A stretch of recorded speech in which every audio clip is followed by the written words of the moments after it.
भाजपचे नेते रावसाहेब दानवे आणि आमदार बबनराव लोणीकर यांच्यामध्ये दिलजमाई झालेली आहे। अनेक वर्षांनंतर रावसाहेब दानवे बबनराव लोणीकर एकाच मंचावर पाहायला मिळाले। आम्ही दोघे बसलो, चर्चा केली आणि आमच्यातला वाद मिटवला असं दानवेंनी म्हटलंय। आमच्यातील भांडण मिटवण्यासाठी कोणताही दलाल नव्हता असे दानवेंनी म्हटले। आमच्यातले वाद संपले, आता कार्यकर्त्यांनीही एकत्र यावं असं आवाहन दानवेंनी कार्यकर्त्यांना केलंय।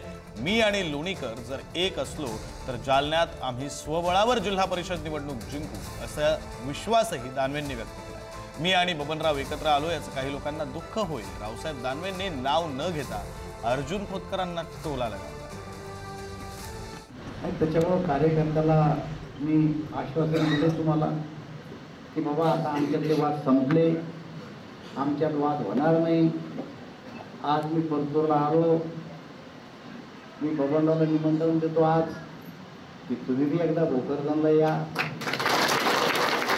आमच्या लोकांना समजू द्या की अरे हे दोघं एक आले, आता नीट व्हा जरा।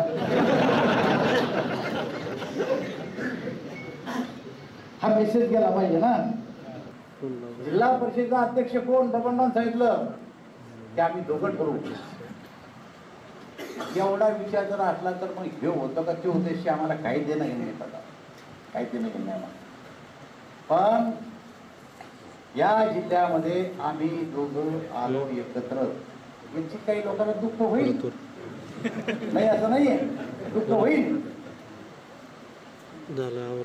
पण आमचं दोघांचं येणं गरजेचं होतं। ही गोष्ट खरी खोटी माहिती